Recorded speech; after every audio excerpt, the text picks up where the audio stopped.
Since this is a Kithkin deck, the most important part of your deck is your creature base.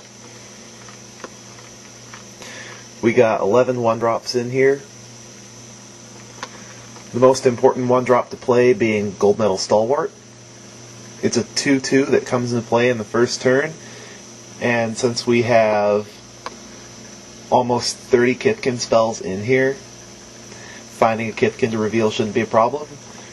We have Gold Meadow Harrier to tap down these big attackers that can see play in mid to late game. It's an answer to Chameleon Colossus, it's an answer to Taurian Mauler, it's an answer to Crusher. And excuse me for the glare off of this card, but another great card in the Kithkin deck is Sense Tactician. I picked up these pretty cards for $1 each. They have alternate art, alternate flavor text.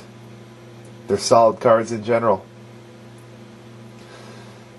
They can make your creatures bigger if need be, and the blocking ability is useful from time to time. Moving on to 2-drops. The 2-drop slot is pretty much filled by Wizened Sen, which is something you want to get out as soon as you can to make all your Kithkin bigger. That's an automatic 4 of. Knight of Metagrain is another 4 of we run. Is a 2/2 with First Strike. A lot of people of late are underestimating the power of First Strike in combat.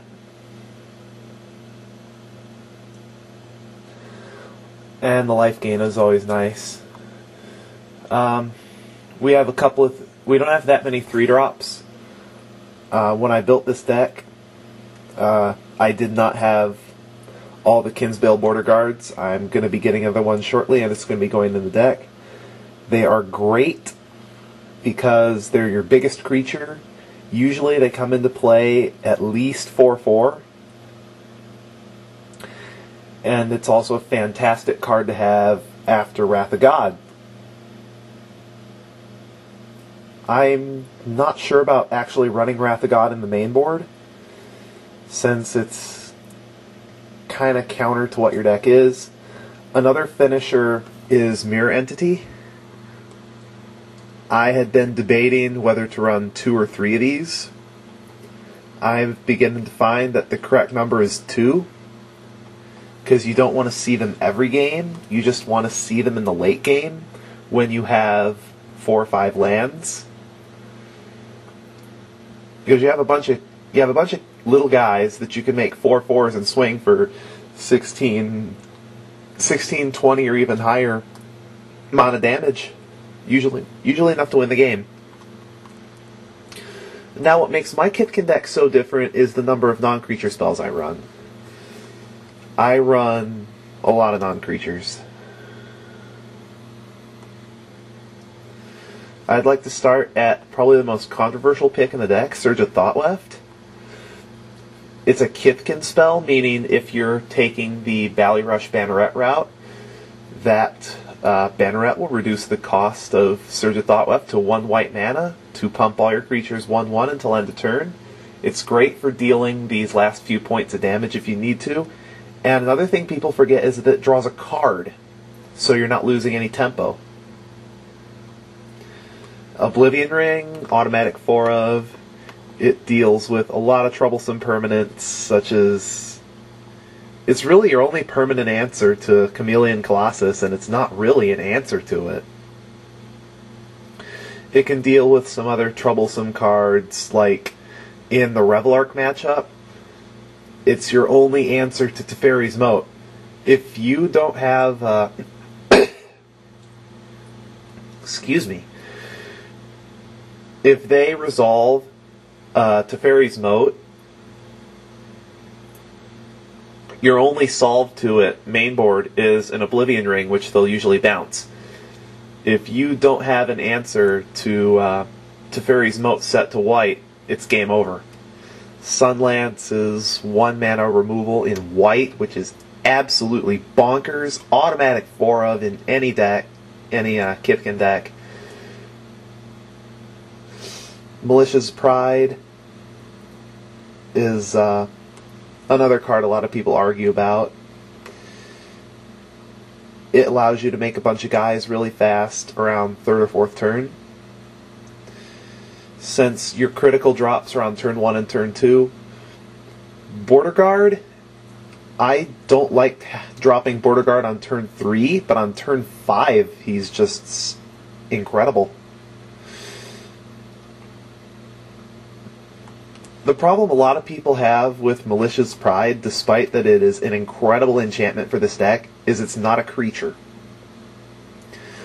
I think it's an integral part of the deck. I wouldn't run 4 because it's not something you want to see multiples of every game, but you want to see at least one.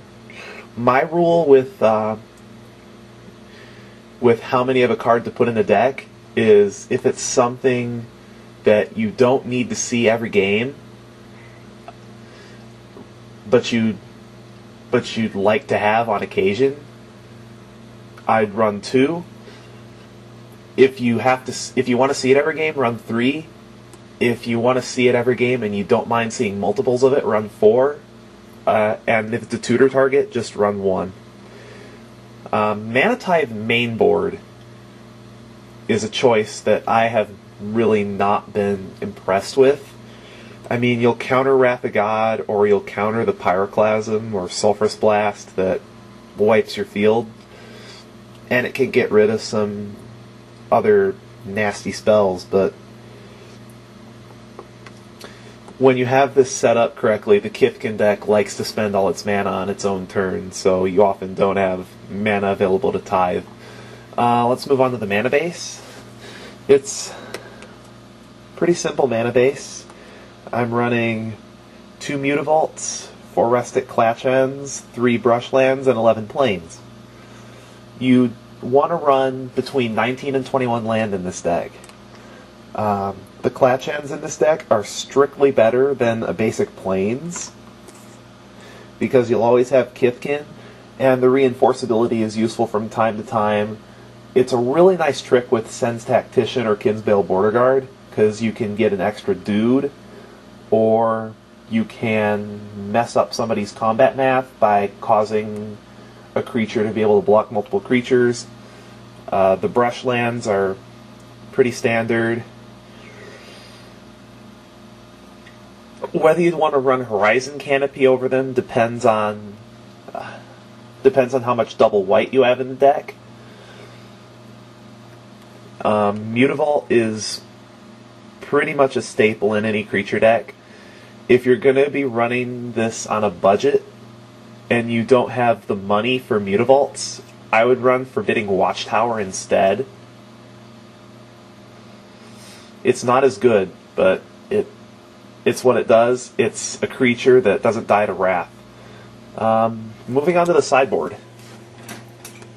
It's a pretty strange sideboard. The 3 Brushlands main deck are to support Gaddock Teeg in the sideboard. I have 3 copies of him. He usually comes in against Rogues and Reveillark combo. And he also comes in against blue-black control because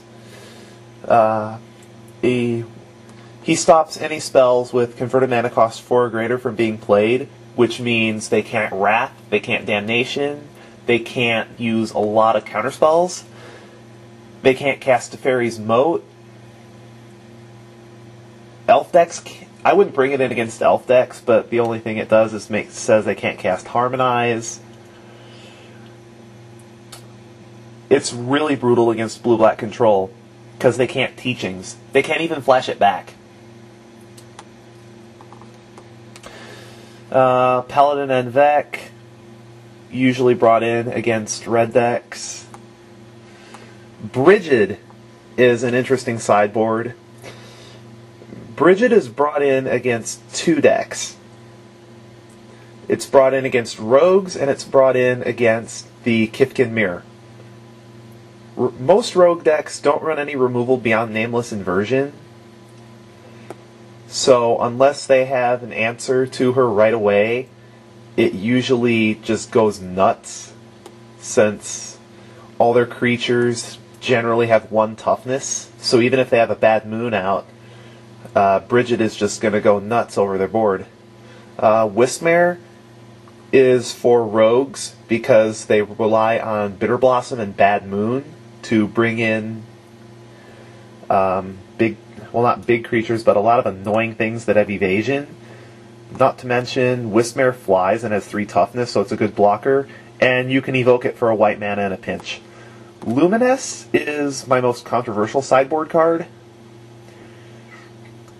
A lot of people prefer to run Pollen Lullaby over Luminesce because it works against all aggro decks, but my worst 2 matchups are Rogues and Red Deck Wins, and against both of these decks, a Luminesce at the correct time is just about as good as a Time Walk.